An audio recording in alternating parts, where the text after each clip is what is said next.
ಶ್ರೀ ಗಣಪತಿ ಶಾರದಾ ಗುರುಭ್ಯೋ ನಮಃ.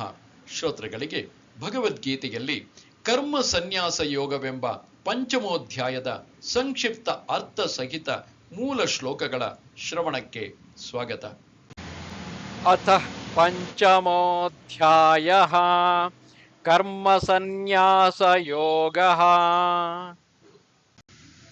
ಅರ್ಜುನ ಉವಾಚ ಸನ್ಯಾಸಂ ಕರ್ಮಣಾಂ ಕೃಷ್ಣ ಪುನರ್ಯೋಗಂಚ ಶಂಸಸಿ ಯಚ್ಛ್ರೇಯಯೇತಯೋರೇಕಂ ತನ್ಮೇ ಬ್ರೂಹಿ ಸುನಿಶ್ಚಿತಂ.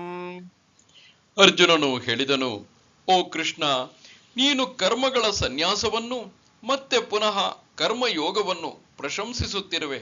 ಹಾಗಿರುವಾಗ ಇವೆರಡರಲ್ಲಿ ನನಗಾಗಿ ನಿಶ್ಚಿತ ಶ್ರೇಯಸ್ಕರವಾದ ಒಂದು ಸಾಧನೆ ಇದ್ದರೆ ಹೇಳು. ಶ್ರೀ ಭಗವಾನುವಾಚ ಸನ್ಯಾಸಃ ಕರ್ಮಯೋಗಶ್ಚ ನಿಶ್ರೇಯಸಕರಾವುಭೌ ತಯೋಸ್ತು ಕರ್ಮ ಸನ್ಯಾಸಾತ್ ಕರ್ಮಯೋಗೋ ವಿಶಿಷ್ಯತೆ. ಶ್ರೀ ಭಗವಂತನು ಹೇಳಿದನು, ಕರ್ಮ ಸನ್ಯಾಸ ಮತ್ತು ಕರ್ಮಯೋಗ ಇವೆರಡೂ ಪರಮ ಕಲ್ಯಾಣಕಾರಕವೇ ಆಗಿವೆ. ಆದರೆ ಅವೆರಡರಲ್ಲಿಯೂ ಕರ್ಮ ಸನ್ಯಾಸಕ್ಕಿಂತ ಕರ್ಮಯೋಗವು ಸಾಧಿಸಲು ಸುಲಭವಾದ್ದರಿಂದ ಶ್ರೇಷ್ಠವಾಗಿದೆ. ಜ್ಞೇಯಸ್ಸ ನಿತ್ಯ ಸನ್ಯಾಸಿ ಯೋ ನ ದ್ವೇಷ್ಟಿ ನ ಕಾಂಕ್ಷತೆ ನಿರ್ದ್ವಂದ್ವೋ ಹಿ ಮಹಾಬಾಹೋ ಸುಖಂ ಬಂಧಾತ್ ಪ್ರಮುಚ್ಯತೆ. ಎಲೈ ಅರ್ಜುನ, ಯಾರನ್ನೂ ದ್ವೇಷಿಸದಿರುವ, ಯಾವುದನ್ನೂ ಬಯಸದಿರುವ ಕರ್ಮಯೋಗಿಯು ಸದಾ ಸನ್ಯಾಸಿ ಎಂದೇ ತಿಳಿಯಬೇಕು. ಏಕೆಂದರೆ ರಾಗ ದ್ವೇಷಾದಿ ದ್ವಂದ್ವಗಳಿಂದ ರಹಿತನಾದ ಪುರುಷನು ಸುಖವಾಗಿ ಸಂಸಾರ ಬಂಧನದಿಂದ ಮುಕ್ತನಾಗುತ್ತಾನೆ. ಸಾಂಖ್ಯಯೋಗೌ ಪೃಥಕ್ ಬಾಲಾಃ ಪ್ರವದಂತಿ ನ ಪಂಡಿತಾಃ ಏಕಮಪ್ಯಾಸ್ಥಿತಃ ಸಮ್ಯಕ್ ಉಭಯೋರ್ವಿಂದತೆ ಫಲಂ. ಮೇಲೆ ಹೇಳಿದ ಸನ್ಯಾಸ ಮತ್ತು ಕರ್ಮಯೋಗ ಬೇರೆ ಬೇರೆ ಫಲಗಳನ್ನು ಕೊಡುವವು ಎಂದು ಮೂರ್ಖ ಜನರು ಹೇಳುತ್ತಾರೆ. ಪಂಡಿತರು ಹೇಳುವುದಿಲ್ಲ. ಏಕೆಂದರೆ ಎರಡರಲ್ಲಿ ಒಂದರಲ್ಲಿಯಾದರೂ ಚೆನ್ನಾಗಿ ಸ್ಥಿತನಾದ ಪುರುಷನು ಎರಡರ ಫಲರೂಪಿ ಪರಮಾತ್ಮನನ್ನು ಪಡೆಯುತ್ತಾನೆ. ಯತ್ಸಾಂಖ್ಯೈಃ ಪ್ರಾಪ್ಯತೆ ಸ್ಥಾನಂ ತದ್ಯೋಗೈರಪಿ ಗಮ್ಯತೆ ಏಕಂ ಸಾಂಖ್ಯಂಚ ಯೋಗಂಚ ಯಃ ಪಶ್ಯತಿ ಸ ಪಶ್ಯತಿ. ಜ್ಞಾನ ಯೋಗಿಗಳಿಗೆ ದೊರೆಯುವ ಪರಮ ಧಾಮವೇ ಕರ್ಮಯೋಗಿಗಳಿಗೂ ಪ್ರಾಪ್ತವಾಗುತ್ತದೆ. ಆದ್ದರಿಂದ ಜ್ಞಾನಯೋಗ ಮತ್ತು ಕರ್ಮಯೋಗ ಫಲರೂಪದಲ್ಲಿ ಒಂದೇ ಎಂದು ನೋಡುವವನೇ ಯಥಾರ್ಥವಾಗಿ ನೋಡುತ್ತಾನೆ. ಸನ್ಯಾಸಸ್ತು ಮಹಾಬಾಹೋ ದುಃಖಮಾಪ್ತುಮಯೋಗತಃ ಯೋಗಯುಕ್ತೋ ಮುನಿರ್ಬ್ರಹ್ಮ ನ ಚಿರೇಣಾಧಿಗಚ್ಚತಿ. ಆದರೆ ಅರ್ಜುನನೇ, ಕರ್ಮಯೋಗವಿಲ್ಲದೆ ಮನಸ್ಸು, ಇಂದ್ರಿಯಗಳು ಮತ್ತು ಶರೀರದಿಂದ ನಡೆಯುವ ಎಲ್ಲ ಕರ್ಮಗಳಲ್ಲಿ ಕರ್ತೃತ್ವದ ತ್ಯಾಗವು ಕಠಿಣವಾಗಿದೆ. ಹಾಗೆಯೇ ಭಗವಂತನ ಸ್ವರೂಪವನ್ನು ಚಿಂತಿಸುವ ಕರ್ಮಯೋಗಿಯು ಪರಬ್ರಹ್ಮ ಪರಮಾತ್ಮನನ್ನು ಶೀಘ್ರವಾಗಿ ಪಡೆಯುತ್ತಾನೆ. ಯೋಗಯುಕ್ತೋ ವಿಶುದ್ಧಾತ್ಮ ವಿಜಿತಾತ್ಮ ಜಿತೇಂದ್ರಿಯಃ ಸರ್ವಭೂತಾತ್ಮ ಭೂತಾತ್ಮ ಕುರ್ವನ್ನಪಿ ನ ಲಿಪ್ಯತೆ.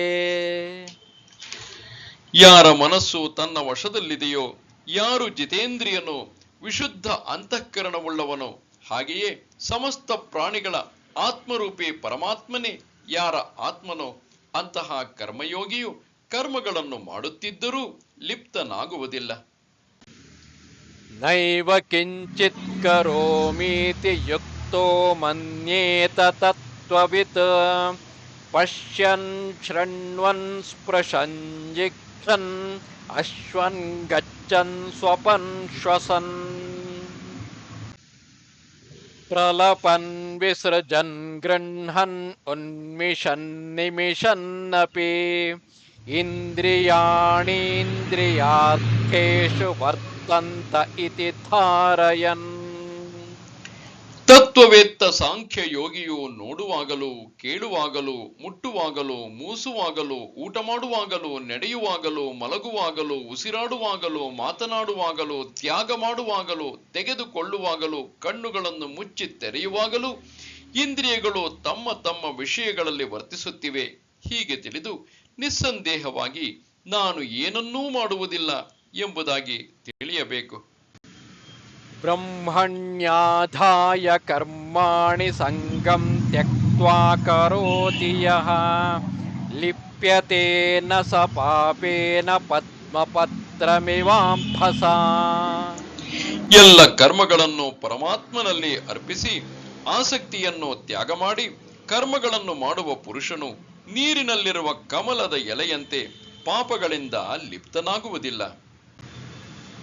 ಕಾಯೇನ ಮನಸಾ ಬುದ್ಧ್ಯಾ ಕೇವಲೈರಿಂದ್ರಿಯೈರಪಿ ಯೋಗಿನಃ ಕರ್ಮ ಕುರ್ವಂತಿ ಸಂಗಂ ತ್ಯಕ್ತ್ವಾತ್ಮಶುದ್ಧಯೇ. ಕರ್ಮಯೋಗಿಗಳು ಮಮತ್ವ ಬುದ್ಧಿರಹಿತರಾಗಿ ಕೇವಲ ಇಂದ್ರಿಯಗಳು, ಮನಸ್ಸು, ಬುದ್ಧಿ ಮತ್ತು ಶರೀರ ಇವುಗಳಿಂದ ಆಸಕ್ತಿಯನ್ನು ತ್ಯಜಿಸಿ ಅಂತಃಕರಣದ ಶುದ್ಧಿಗಾಗಿ ಕರ್ಮವನ್ನು ಮಾಡುತ್ತಾರೆ. ಯುಕ್ತಃ ಕರ್ಮ ಫಲಂ ತ್ಯಕ್ತ್ವಾ ಶಾಂತಿಮಾಪ್ನೋತಿ ನೈಷ್ಠಿಕೀಂ ಅಯುಕ್ತಃ ಕಾಮಕಾರೇಣ ಫಲೇ ಸಕ್ತೋ ನಿಬಧ್ಯತೆ.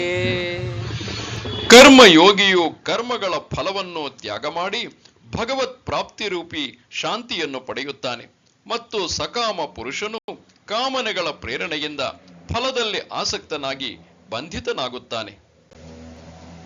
ಸರ್ವಕರ್ಮಾಣಿ ಮನಸಾ ಸನ್ಯಸ್ಯಾಸ್ತೆ ಸುಖಂ ವಶೀ ನವದ್ವಾರೇ ಪುರೇ ದೇಹಿ ನೈವ ಕುರ್ವನ್ನ ಕಾರಯನ್.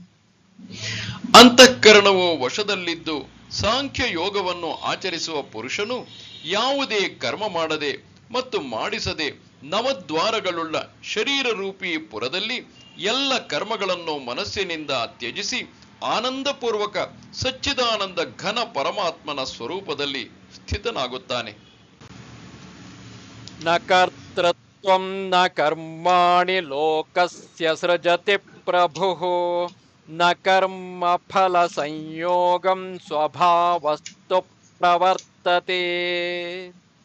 ಪರಮೇಶ್ವರನು ಮನುಷ್ಯರ ಕರ್ತೃತ್ವ, ಕರ್ಮಗಳು ಇಲ್ಲವೇ ಕರ್ಮ ಫಲಗಳೊಂದಿಗೆ ಸಂಯೋಗ ಉಂಟು ಮಾಡುವುದಿಲ್ಲ. ಆದರೆ ಪ್ರಕೃತಿಯೇ ಆಟವಾಡುತ್ತಾ ಇರುತ್ತದೆ. ನಾದತ್ತೇ ಕಸ್ಯಚಿತ್ ಪಾಪಂ ನ ಚೈವ ಸುಕೃತಂ ವಿಭುಃ ಅಜ್ಞಾನೇನಾವೃತಂ ಜ್ಞಾನಂ ತೇನ ಮುಹ್ಯಂತಿ ಜಂತವಃ. ಸರ್ವವ್ಯಾಪಿ ಪರಮೇಶ್ವರನು ಯಾರದೇ ಪಾಪ ಕರ್ಮಗಳನ್ನು ಅಥವಾ ಪುಣ್ಯ ಕರ್ಮಗಳನ್ನು ಸ್ವೀಕರಿಸುವುದಿಲ್ಲ. ಆದರೆ ಅಜ್ಞಾನವು ಜ್ಞಾನವನ್ನು ಮುಚ್ಚಿಬಿಟ್ಟಿದೆ. ಅದರಿಂದ ಎಲ್ಲ ಅಜ್ಞಾನಿ ಜನರು ಮೋಹಿತರಾಗುತ್ತಾರೆ. ಜ್ಞಾನೇನ ತು ತದಜ್ಞಾನಂ ಯೇಷಾಂ ನಾಶಿತಮಾತ್ಮನಃ ತೇಷಾಮಾದಿತ್ಯವಜ್ಞಾನಂ ಪ್ರಕಾಶಯತಿ ತತ್ಪರಂ.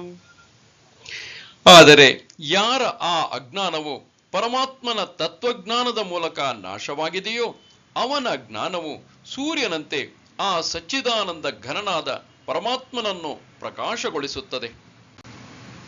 ತದ್ಬುದ್ಧಯಸ್ತದಾತ್ಮಾನಸ್ತನ್ನಿಷ್ಠಾಸ್ತತ್ಪರಾಯಣಾಃ ಗಚ್ಚಂತ್ಯ ಪುನರಾವೃತ್ತಿಂ ಜ್ಞಾನ ನಿರ್ಧೂತ ಕಲ್ಮಷಾಃ. ಯಾರ ಮನಸ್ಸು ಪರಮಾತ್ಮನಲ್ಲಿ ತದ್ರೂಪವಾಗಿದೆಯೋ, ಯಾರ ಬುದ್ಧಿಯು ಪರಮಾತ್ಮನಲ್ಲಿ ತದ್ರೂಪವಾಗಿದೆಯೋ ಮತ್ತು ಸಚ್ಚಿದಾನಂದ ಘನ ಪರಮಾತ್ಮನಲ್ಲಿಯೇ ಯಾರಿಗೆ ನಿತ್ಯ ಐಕ್ಯ ಉಂಟಾಗಿದೆಯೋ ಅಂತಹ ಈಶ್ವರ ಪರಾಯಣ ಪುರುಷರು ಜ್ಞಾನದಿಂದ ಪಾಪರಹಿತರಾಗಿ ಪರಮ ಗತಿಯನ್ನು ಪಡೆಯುತ್ತಾರೆ. ವಿದ್ಯಾ ವಿನಯ ಸಂಪನ್ನೇ ಬ್ರಾಹ್ಮಣೇ ಗವಿಹಸ್ತಿನಿ ಶುನಿ ಚೈವ ಶ್ವಪಾಕೆ ಚ ಪಂಡಿತಾಃ ಸಮದರ್ಶಿನಃ. ಆ ಜ್ಞಾನಿ ಪುರುಷರು ವಿದ್ಯಾ ವಿನಯಯುಕ್ತನಾದ ಬ್ರಾಹ್ಮಣ, ಹಸು, ಆನೆ, ನಾಯಿ ಮತ್ತು ಚಂಡಾಲ ಇವರೆಲ್ಲರನ್ನು ಸಮದೃಷ್ಟಿಯಿಂದಲೇ ನೋಡುತ್ತಾನೆ. ಇಹೈವ ತೈರ್ಜಿತಃ ಸರ್ಗಃ ಯೇಷಾಂ ಸಾಮ್ಯೇ ಸ್ಥಿತಂ ಮನಃ ನಿರ್ದೋಷಂ ಹಿ ಸಮಂ ಬ್ರಹ್ಮ ತಸ್ಮಾತ್ ಬ್ರಹ್ಮಣಿ ತೇ ಸ್ಥಿತಾಃ.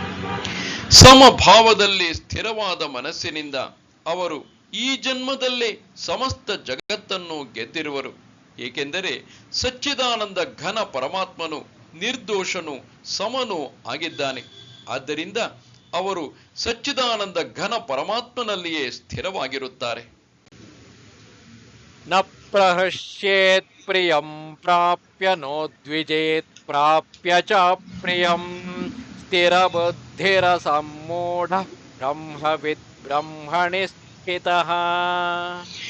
ಪ್ರಿಯ ವಸ್ತು ದೊರಕಿದರೂ ಹರ್ಷಿತನಾಗದ, ಅಪ್ರಿಯ ವಸ್ತು ಪ್ರಾಪ್ತವಾದಾಗ ಉದ್ವಿಗ್ನನಾಗದ, ಸ್ಥಿರ ಬುದ್ಧಿಯುಳ್ಳ ಸಂಶಯರಹಿತ ಬ್ರಹ್ಮವೇತ್ತನಾದ ಪುರುಷನು ಸಚ್ಚಿದಾನಂದ ಘನ ಪರಬ್ರಹ್ಮ ಪರಮಾತ್ಮನಲ್ಲಿ ಐಕ್ಯ ಭಾವದಿಂದ ಸದಾ ಸ್ಥಿತನಾಗಿರುತ್ತಾನೆ.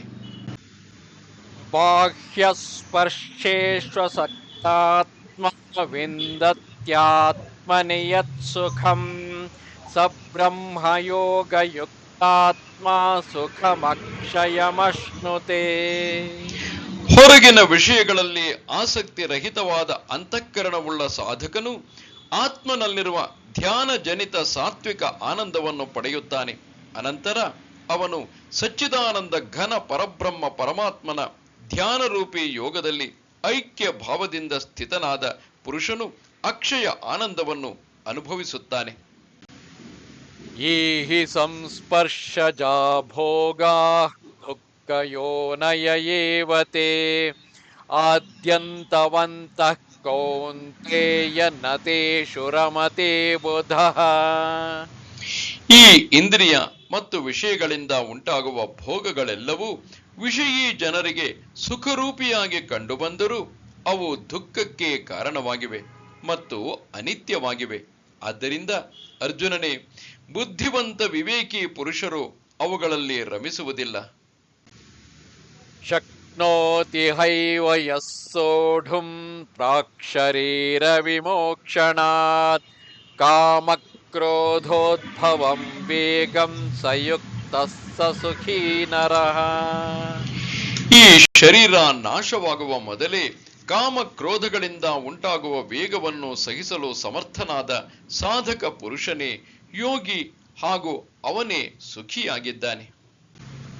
ಯೋऽन्तಃ ಸುಖೋऽन्तರಾರಾಮಃ ತಥಾन्तರ್ಜ್ಯೋತಿರೇವ ಯಃ ಸ ಯೋಗಿ ಬ್ರಹ್ಮ ನಿರ್ವಾಣಂ ಬ್ರಹ್ಮಭೂತೋಧಿಗಚ್ಚತಿ. ಅಂತರಾತ್ಮನಲ್ಲೇ ಸುಖವನ್ನು ಅನುಭವಿಸುವ, ಆತ್ಮನಲ್ಲೇ ರಮಾಮಾಣನಾದ, ಆತ್ಮನಲ್ಲಿಯೇ ಜ್ಞಾನವುಳ್ಳ ಪುರುಷನೇ ಸಚ್ಚಿದಾನಂದ ಘನ ಪರಬ್ರಹ್ಮ ಪರಮಾತ್ಮನೊಂದಿಗೆ ಐಕ್ಯ ಭಾವವನ್ನು ಪಡೆದುಕೊಂಡ ಸಾಂಖ್ಯ ಯೋಗಿಯು ಶಾಂತ ಬ್ರಹ್ಮನನ್ನು ಪಡೆಯುತ್ತಾನೆ. ಲಭಂತೆ ಬ್ರಹ್ಮ ನಿರ್ವಾಣಂ ಋಷಯಃ ಕ್ಷೀಣಕಲ್ಮಷಾಃ ಛಿನ್ನದ್ವೈಧಾಯತಾತ್ಮಾನಃ ಸರ್ವಭೂತಹಿತೇ ರತಾಃ.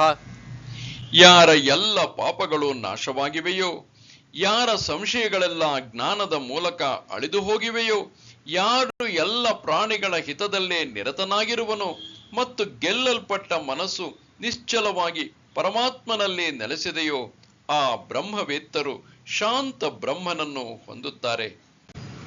ಕಾಮಕ್ರೋಧ ವಿಯುಕ್ತಾನಾಂ ಯತೀನಾಂ ಯತಚೇತಸಾಂ ಅಭಿತೋ ಬ್ರಹ್ಮ ನಿರ್ವಾಣಂ ವರ್ತತೆ ವಿದಿತಾತ್ಮನಾಂ. ಕಾಮಕ್ರೋಧ ರಹಿತರು, ಮನಸ್ಸನ್ನು ಗೆದ್ದಿರುವವರು, ಪರಬ್ರಹ್ಮ ಪರಮಾತ್ಮನ ಸಾಕ್ಷಾತ್ಕಾರ ಪಡೆದವರೂ ಆದ ಜ್ಞಾನಿ ಪುರುಷರಿಗೆ ಎಲ್ಲ ಕಡೆಯಿಂದ ಶಾಂತ ಬ್ರಹ್ಮ ಪರಮಾತ್ಮನೇ ಪರಿಪೂರ್ಣನಾಗಿದ್ದಾನೆ. ಸ್ಪರ್ಶಾನ್ ಕೃತ್ವಾ ಬಹಿರ್ಬಾಹ್ಯಾಂ ಚಕ್ಷುಶ್ಚೈವಾಂತರೆ ಭ್ರುವೋಃ ಪ್ರಾಣಾಪಾನೌ ಸಮೌ ಕೃತ್ವಾ ನಾಸಾಭ್ಯಂತರಚಾರಿಣೌ. ಯತೇಂದ್ರಿಯಮನೋಬುದ್ಧಿಃ ಮುನಿರ್ಮೋಕ್ಷಪರಾಯಣಃ ವಿಗತೇಚ್ಛಾ ಭಯಕ್ರೋಧಃ ಯಃ ಸದಾ ಮುಕ್ತ ಏವ ಸಃ.